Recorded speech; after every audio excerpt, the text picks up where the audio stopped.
স্বাধীনতাহীনতায় কে বাঁচিতে চায় হে, কে বাঁচিতে চায়? দাসত্ব শৃঙ্খল বল কে পড়িবে পায় হে, কে পড়িবে পায়?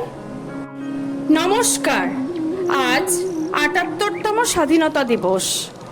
আজ আপনাদেরকে একজন স্বাধীনতা সংগ্রামী সম্বন্ধে কিছু কথা জানাতে চাই। তিনি হলেন আমাদের দাদু স্বর্গীয় ক্ষিতীশচন্দ্র দত্ত। এই ভিডিওতে আপনারা আমাদের পরিবারের প্রায় সকলকেই দেখতে পারবেন। আমাদের পরিবারের তরফ থেকে দাদু ও দাদুর মতো সকল স্বাধীনতা সংগ্রামীদের প্রতি শ্রদ্ধা ও শত সহস্র প্রণাম জানিয়ে আজকের এই ব্লগটি।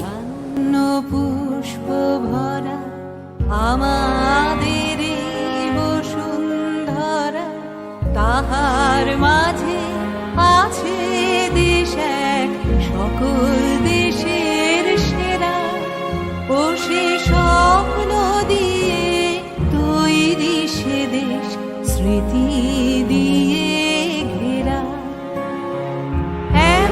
প্রতি বছরই আজকের দিনটা আমাদের জন্য অতি গুরুত্বপূর্ণ একটা দিন।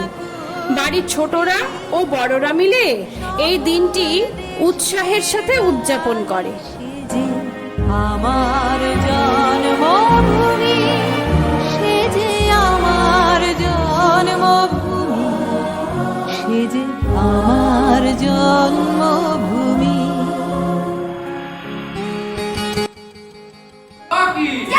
भारत माता की 15 আগস্ট জিন্দাবাদ, 15 আগস্ট জিন্দাবাদ, নেতাজি সুভাষ জিন্দাবাদ, স্বাধীনতা দিবস জিন্দাবাদ, ক্ষিতীশ দত্ত জিন্দাবাদ, ক্ষিতীশ দত্ত জিন্দাবাদ, জয় হিন্দ, জয় হিন্দ, জয় হিন্দ, জয় হিন্দ, জয় হিন্দ, জয় হিন্দ।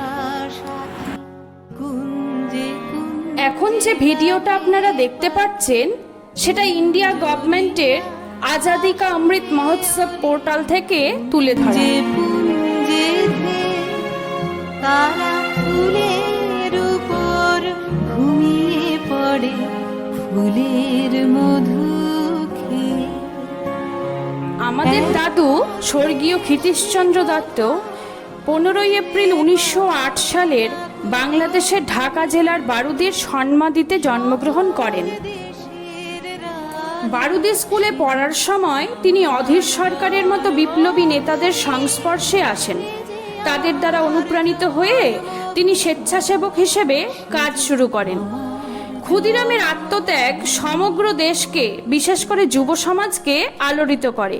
আর আমাদের দাদু তার গ্রামে একটি ব্যায়ামাগার স্থাপন করেন। বিপ্লবী কাজ চালিয়ে যাওয়ার জন্য ব্যায়ামাগারে স্বেচ্ছাসেবকদের নিয়োগ করা হয়।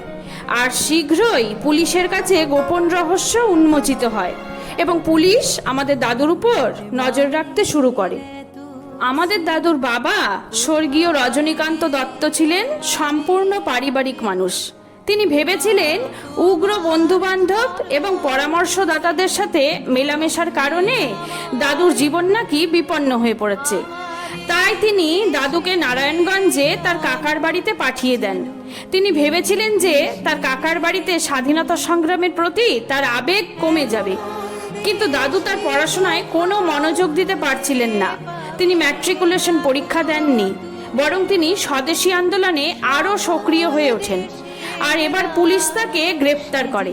তাকে 24 দিনের জন্য ঢাকার কারাগারে বন্দি করে রাখা হয়। দাদুর কাকা, যিনি আদালতের মুহুরি ছিলেন, তাকে মুক্তি দেন। তারপর দাদুকে নারায়ণগঞ্জ ছেড়ে চলে যেতে হয়।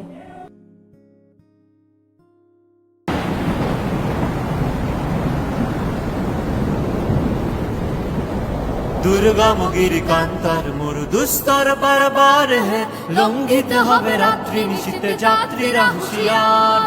দাদুর বাবা দাদুকে বিয়ে করতে বাধ্য করেছিলেন, কিন্তু বৈবাহিক জীবনের আনন্দ তাকে ব্রিটিশ শাসন থেকে মুক্তির পথ থেকে সরাতে পারেনি। তিনি ব্রিটিশ প্রতিষ্ঠানের শোষণ ও অত্যাচারের বিরুদ্ধে আন্দোলন শুরু করেছিলেন। ভারতীয় শ্রমিকদের জন্য উচ্চ মজুরির দাবিতে তিনি গুরুত্বপূর্ণ ভূমিকা পালন করেছিলেন এবং মোহিনী ও ধামগড় মিলের শ্রমিকদের সাথে সক্রিয়ভাবে সহযোগিতা করেছিলেন। তিনি 1930-এর দশকে বাংলায় গভীরভাবে ছড়িয়ে পড়া অহিংস অসহযোগ আন্দোলনেও যোগ দিয়েছিলেন। ফলস্বরূপ একজন সুপরিচিত মুক্তিযোদ্ধা হয়ে ওঠার কারণে তাকে গ্রেপ্তার করা হয়েছিল। 3 মাসেরও বেশি সময় ধরে তাকে রংপুর কারাগারে বন্দী রাখা হয়েছিল। নিতে হবে তরি পার দুর্গম গিরিকান্তার জেল থেকে মুক্তি পাওয়ার পর তিনি আবার স্বাধীনতা আন্দোলনে অংশগ্রহণ করেন। এই সময়ে বিপ্লবী নেতা রসিকলাল দাসের নির্দেশে তিনি কলকাতার কাছে নাগেরবাজারে আসেন এবং আত্মগোপন করেন। সেখানে তিনি বিপ্লবী নেতা বিহারীলাল সরকার এবং অন্যান্যদের সাথে দেখা করেন। তিনি এতটাই সুপরিচিত ছিলেন যে পুলিশের নজর এড়াতে পারেননি। তাকে নাগেরবাজারও ছেড়ে যেতে হয়েছিল। অনেক জায়গায় লুকিয়ে থাকার পর তিনি বেথুয়া ডহরিতে পৌঁছেছিলেন। কয়েক মাস পর তিনি আবার ঢাকায় চলে যান। ঢাকায় ভারত ছাড়ো আন্দোলনে অংশগ্রহণের জন্য তাকে আবার গ্রেপ্তার করা হয়। স্বাধীনতার পর দাদু বেথুয়া ডহরির কাছে যুগপুরে স্থায়ীভাবে বসবাস শুরু করেন। দুর্গম গিরিকান্তার মোর দুস্তর পারাপার হে লঙ্ঘিতে হবে রাত্রি নিশীতে যাত্রীরা হুঁশিয়ার তিমির রাত্রি এই আগস্ট মাস আমাদের আনন্দের ও স্বাধীনতা পাওয়ার মাস, কিন্তু 2006 সালের 18ই জুলাই দাদু আমাদের ছেড়ে ইহলোক ত্যাগ করে পরলোক গমন করেন। জানেন তো, স্বাধীনতা সংগ্রামীদের দেওয়া ভারতের সর্বোচ্চ সম্মান ভারতরত্ন নয়, বরং এটি ছিল তাম্রপত্র। এটি 1972 সালে ভারত সরকারের ইন্দিরা গান্ধী কর্তৃক স্বাধীনতা সংগ্রামীদের সম্মান জানানোর জন্য একটি স্বীকৃতিপত্র। এই সম্মাননা স্বাধীনতা আন্দোলনে অংশগ্রহণকারীদের দেওয়া শুরু করেন ইন্দিরা গান্ধী।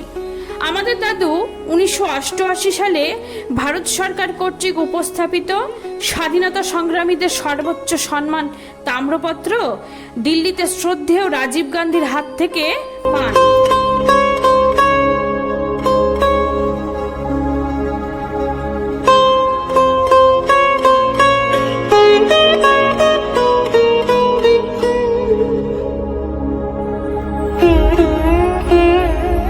যদিও বা আমি বিয়ে হয়ে এসে দাদুকে দেখার সৌভাগ্য হয়নি।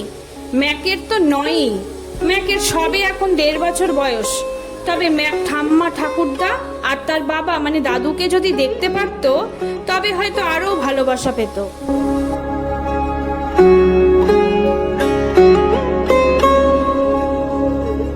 সবাইকে স্বাধীনতা দিবসের শুভেচ্ছা জানিয়ে আজকের ব্লগটি এখানেই শেষ করছি।